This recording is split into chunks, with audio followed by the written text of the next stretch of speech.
A tremendous amount is at stake for the U.S. and the global economy. The U.S. and China say they'll temporarily reduce the tariffs they added to each other's imports starting Wednesday. In a joint statement, they say they'll each cut them by 115 percentage points for 90 days. The countries say they're committing to ongoing trade talks during that time. The announcement comes after officials spent the weekend negotiating in Switzerland. The U.S. economy is reeling from President Donald Trump's 145% tariff hike on many Chinese imports and China's retaliation. Goldman Sachs now predicts a key inflation gauge effectively will double by year's end. The National Retail Federation forecasts at least a 20% drop in U.S. imports year over year in the second half of 2025. We have right now no ships leaving China for the West Coast. That's the first time we've seen that since the COVID pandemic. We are hearing retailers talk about empty store shelves within weeks. Experts say negotiating the finer details of trade deals can take months or years. They say implementation also requires time. The global economy is not a light switch. You can't just turn off and off the US-China economic relationship and then expect there's not going to be some short circuiting. I'm Amy Kiley reporting.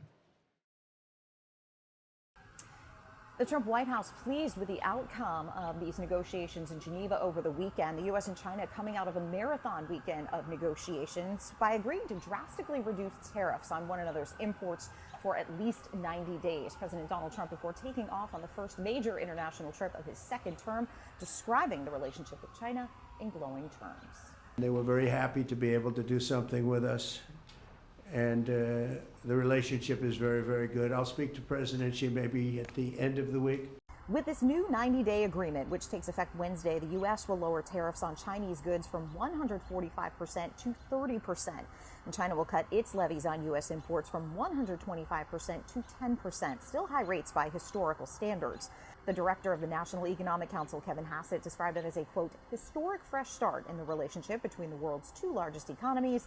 He also defended Trump's aggressive approach to the global trade negotiations, which has resulted in a back and forth between China and the U.S., ratcheting up tariffs on one another's goods. If you do anything that might change the status quo, then that's going to add to uncertainty. But the uncertainty is on the right side of the American worker, because ultimately, if the uncertainty works, then you move to a better place. And that's what we're seeing in country after country after country. Global markets reacting in very positive fashion to the news Monday. It's also a sigh of relief for at least 90 days for businesses and consumers. The sky-high tariffs had pretty much stopped trade with China. That risks supply chain shocks, higher prices, and shortages. And President Trump taking off on Monday to a trip that will include stops in Saudi Arabia, Qatar, and the United Arab Emirates. His administration says the goal is to shore up relationships in a crucial part of the world and also make more economic deals. At the White House, I'm Karen Kafa.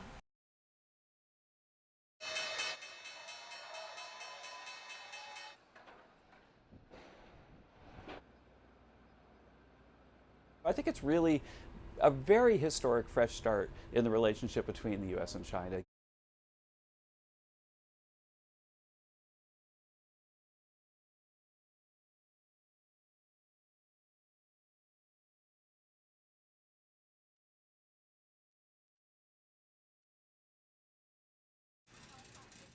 We currently do not have any container ships at port right now.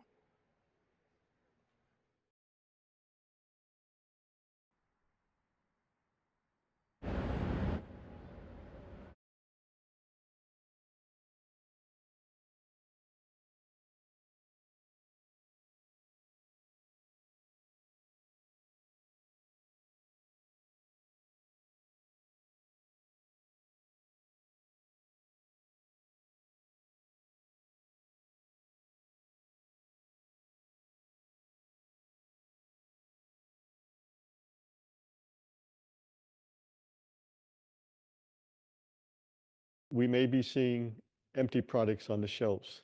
So this is now going to be felt by the consumer.